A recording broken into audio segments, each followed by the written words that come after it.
আসসালামু আলাইকুম প্রিয় বন্ধুরা, কেমন আছেন? আশা করছি সকলে ভালো আছেন। তো নতুন একটি ভিডিওতে আপনাদের সবাইকে আজকে স্বাগতম। তো এই মুহূর্তে আমার সামনে যে ইনভার্টারটি দেখতে পাচ্ছেন, এটা কিন্তু জংফা কোম্পানির অ্যানালগ 2000 ওয়াটের একটা ইনভার্টার। তো এই ইনভার্টারগুলো কিন্তু সকলে জানেন যে ফুল চার্জ হলে ব্যাটারি কাট করে, যে ফুল চার্জ হয়ে গেলে আর ব্যাটারি চার্জ দেয় না। কিন্তু যে কোনো কারণে এটা চার্জিং সিস্টেমটা মানে হচ্ছে আপনার অটো কাট করতেছে না। তো এক কাস্টমার নারায়ণগঞ্জ থেকে আজকে নিয়ে এসেছেন আমাদের দোকানে, সাভার অন্য সংস্থা মার্কেটে। তো এটাতে আজকে চার্জিং যাতে অটো কাট করে সেজন্য একটা সার্কিট লাগিয়ে দিচ্ছি।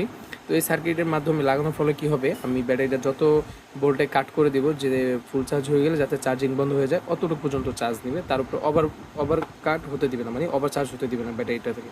তো সেজন্য ভাই নিয়ে এসেছেন এটাকে। তো আজকে সার্কিটটা লাগিয়ে দিচ্ছি। তো আপনাদের যাদের আইপিএস মানে হচ্ছে আপনার যাদের ইনভার্টার বলেন বা হচ্ছে আইপিএস বলেন, যেগুলোই মানে ওভারকাট করতেছে না, মানে সারাক্ষণ চার্জ নিতে থাকে ব্যাটারি ফুলে যাচ্ছে বা ব্যাটারি গরম হয়ে যাচ্ছে, তো তারা চাইলে আমার কাছে নিয়ে আসতে পারেন এই ইনভার্টারগুলো। জংফা কোম্পানির বা হচ্ছে হাই ক্লাস এই ইনভার্টারগুলো নিয়ে আসতে পারেন, বা আইপিএসও নিয়ে আসতে পারেন আমার কাছে। অবশ্যই আপনারা একটা সমাধান পেয়ে যাবেন। তো সকলে ভালো থাকুন, সুস্থ থাকুন এবং নতুন একটি ভিডিওর জন্য অপেক্ষা করুন। তো সকল চ্যানেলটিকে সাবস্ক্রাইব এবং লাইক কমেন্ট শেয়ার করুন। আসসালামু আলাইকুম।